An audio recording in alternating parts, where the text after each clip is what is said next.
Pedro e João estavam subindo ao templo na hora da oração, a hora nona. Estava sendo carregado para a porta do templo chamada Formosa. Um aleijado de nascença que ali era colocado todos os dias para pedir esmolas aos que entravam no templo. Vendo que Pedro e João estavam para entrar, pediu-lhes esmola. Pedro e João olharam bem para ele e então Pedro disse: Olhe para nós. O homem olhou para eles com atenção, esperando receber deles alguma coisa. Disse Pedro: Não tenho prata nem ouro, mas o que tenho isto lhe dou. Em nome de Jesus Cristo, o Nazareno, ande.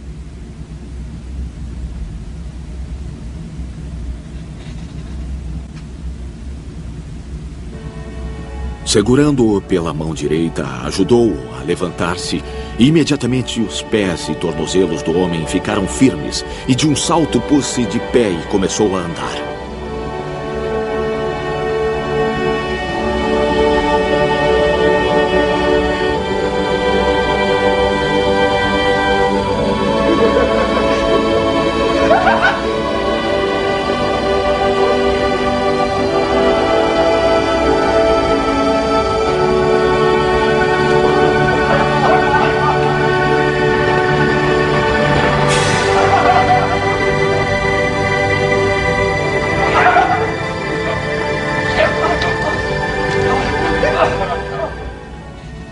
Depois entrou com eles no pátio do templo, andando, saltando e louvando a Deus.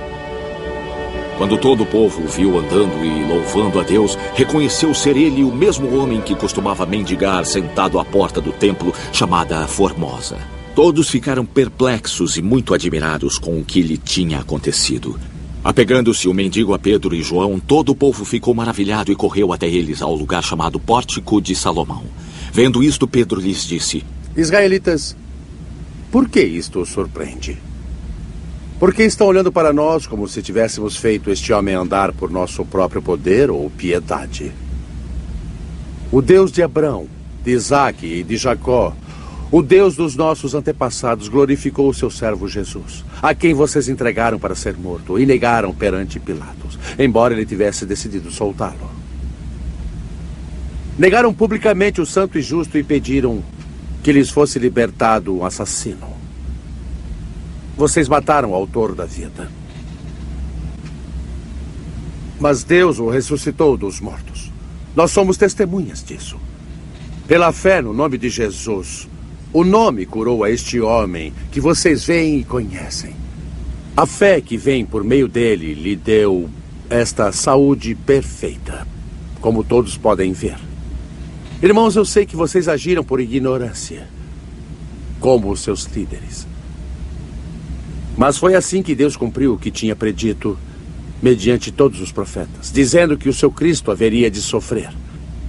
Arrependam-se, pois, e voltem-se para Deus, para que os seus pecados sejam cancelados, para que venham tempos de refrigério da parte do Senhor e Ele mande o Cristo, o qual lhes foi designado Jesus.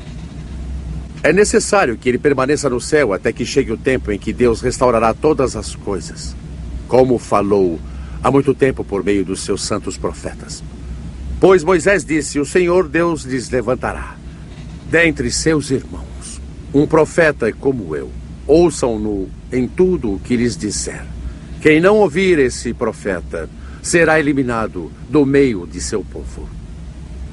De fato, todos os profetas de Samuel em diante, um por um, falou e predisse estes dias. E vocês são herdeiros dos profetas e da aliança que Deus fez com seus antepassados. Ele disse a Abrão: por meio da sua descendência, todos os povos da terra serão abençoados. Tendo Deus ressuscitado o seu servo, enviou-o primeiramente a vocês, para abençoá-los, convertendo cada um de vocês das suas maldades. Os sacerdotes, o capitão da guarda do templo e os saduceus vieram a Pedro e João enquanto estes falavam ao povo. Eles estavam muito perturbados pelo fato de os apóstolos estarem ensinando o povo e proclamando em Jesus a ressurreição dos mortos. Agarraram Pedro e João e, porque já estava anoitecendo, os colocaram na prisão até o dia seguinte. Mas muitos dos que tinham ouvido a mensagem creram, chegando o número dos homens perto de 5.000. No dia seguinte, autoridades, anciãos e os mestres da lei reuniram-se em Jerusalém. Estavam ali Anás, o sumo sacerdote, bem como Caifás, João, Alexandre e todos os outros que eram da família do sumo sacerdote. Mandaram trazer Pedro e João diante deles e começaram a interrogá-los. Com que poder ou em nome de quem fizeram isso? Então Pedro, cheio do Espírito Santo, disse-lhes: Autoridades e anciãos do povo, visto que hoje somos chamados para prestar contas de um ato de bondade em favor de um aleijado, sendo interrogados acerca de como ele foi curado, saibam, senhores e todo o povo de Israel, por meio do nome de Jesus Cristo, o Nazareno, a quem os senhores crucificaram, mas a quem Deus ressuscitou dos mortos, este homem está aí curado diante dos senhores. A pedra que vocês, construtores, rejeitaram e que se tornou a pedra angular. Não há salvação em nenhum outro, pois debaixo do céu não há nenhum outro nome dado aos homens pelo qual devemos ser salvos. Vendo a coragem de Pedro e João, e percebendo que eram homens comuns e sem instrução, ficaram admirados e reconheceram que eles haviam estado com Jesus. E como podiam ver ali com eles o homem que fora curado, nada podiam dizer contra eles. Assim ordenaram que se retirassem do sinédrio e passaram a discutir entre si. O que faremos com esses homens? Eles perguntaram. Todos os que moram em Jerusalém sabem que eles realizaram um milagre notório, que não podemos negar. Todavia, para impedir que isso se espalhe ainda mais entre o povo, precisamos advertir esses homens de que não falem mais a ninguém nesse nome. Então, chamando-os novamente, ordenaram-lhes que não falassem nem ensinassem em nome de Jesus. Mas Pedro e João responderam: Julguem aos senhores mesmos, se é justo aos olhos de Deus obedecerem aos senhores e não a ele. Pois não podemos deixar de falar do que vimos e ouvimos. Depois de mais ameaças, eles os deixaram ir. Não tinham como castigá-los, porque todo o povo estava louvando a Deus pelo que acontecera. Pois o homem que fora curado milagrosamente tinha mais de 40 anos de idade. Ao serem soltos, Pedro e João voltaram para os seus e contaram tudo o que os chefes dos sacerdotes e os anciãos lhes haviam dito.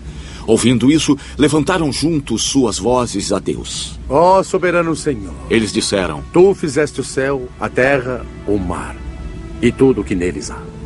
Tu falaste pelo Espírito Santo por boca do teu servo, nosso pai Davi. Por que se enfurecem as nações e os povos conspiram em vão? Os reis da terra se levantam e os governantes se reúnem contra o Senhor e contra o seu ungido. De fato, Herodes e Pôncio Pilatos reuniram-se com os gentios e com os povos de Israel nesta cidade para conspirar contra teu santo servo Jesus, a quem ungiste. Fizeram o que teu poder e tua vontade haviam decidido de antemão que acontecesse. Agora, Senhor, considera as ameaças deles e capacita os teus servos para anunciarem tua palavra corajosamente. Estende a tua mão para curar e realizar sinais e maravilhas por meio do nome do teu santo servo Jesus. Depois de orarem, tremeu o lugar em que estavam reunidos. Todos ficaram cheios do Espírito Santo e anunciavam corajosamente a palavra de Deus. Da multidão dos que creram, um era a mente e um o coração. Ninguém considerava unicamente sua coisa alguma que possuísse, mas compartilhavam tudo o que tinham. Com grande poder, os apóstolos continuavam a testemunhar da ressurreição do Senhor Jesus, e grandiosa graça estava sobre todos eles. Não havia pessoas necessitadas entre eles, pois os que possuíam terras ou casas ascendiam. Traziam o dinheiro da venda e o colocavam aos pés dos apóstolos, que o distribuíam segundo a necessidade de cada um.